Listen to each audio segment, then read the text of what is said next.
almost can't believe it. Like I walk in here and be like, oh, it smells like someone's smoking weed in here. Like, oh, well, yeah, it's a cannabis cafe.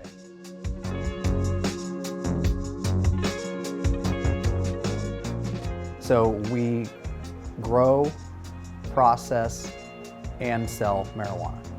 What can I get for you guys today? Looking for pre-rolls or flower? Pre-rolls. This is a safe space to come to and enjoy your day. Smoke a little cannabis and drink coffee, and that's why I said coffee and cannabis. I'm a retired military guy after 20 years of service. Broken back, parachute jumping, been to combat, PTSD, all of that. So I got legally licensed. That allowed me to either grow myself or have somebody else grow for me. In the beginning, it was weird with the intense enhancement I got, but as your body adjusts to it, you know, now I can consume cannabis on a regular basis. And it may not be for everybody, but you know what? It's a personal choice. All I know is where I'm at today. I'm alive because of cannabis. It saved my life. One thing that I think is really important is just that equality piece, where there's people that aren't allowed to smoke in like their government housing, or if they're in a nursing home, you know, you can't be in public consuming it, you can't be driving while you're consuming it. So it just gives another level of access to people.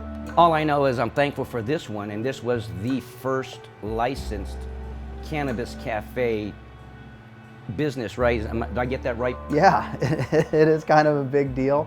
You know, we try to be pretty modest about it, but it's something that we'd worked on for years.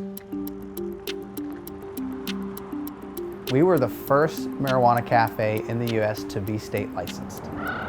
When marijuana was legalized in the state of Alaska, the regulations contemplated the ability to have on-site consumption cafes, but none existed. And so my colleagues, partners, and I worked tirelessly for about 5 years to be able to bring it from inception of the concept to fruition of the cafe like you see here. I had got some questions from some board members about that cultivation thing coming back again. So I was one of the first 5 members of the Marijuana Control Board. I was appointed by Governor Walker in 2015.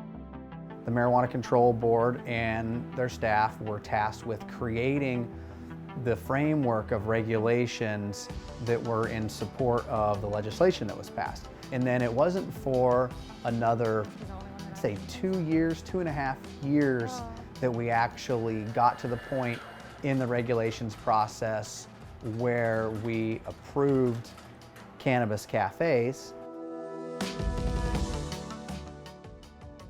What I enjoy the most about cannabis is the plant itself. It's one of the prettiest smelling flowers that I can think of. I like how it brings people together.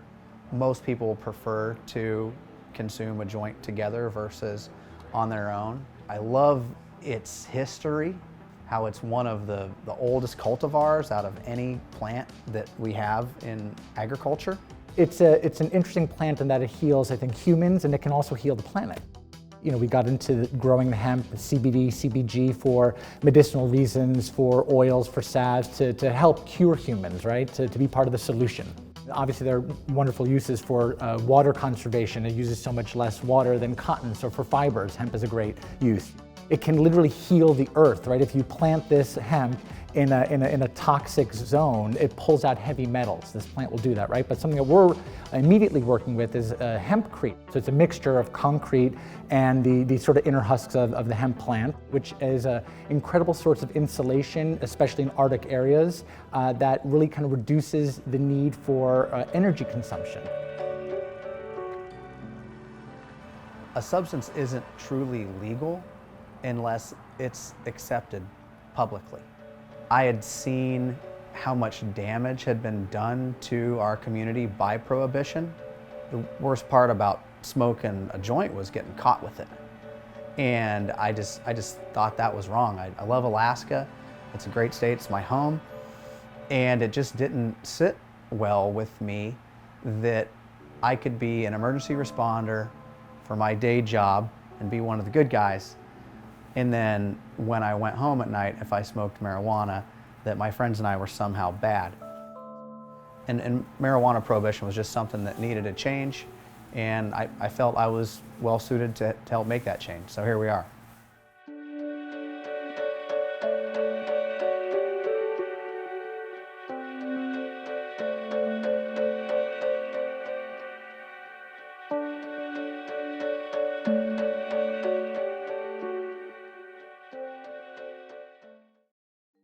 Before you go, this episode was part of PBS's Earth Month initiative. If you're interested in more Earth and climate change related programs from PBS, we recommend you check out Weathered's new episode, which covers why the United States is warming so fast. There's a link in the description. We hope you enjoy it and the rest of PBS's Earth Month lineup.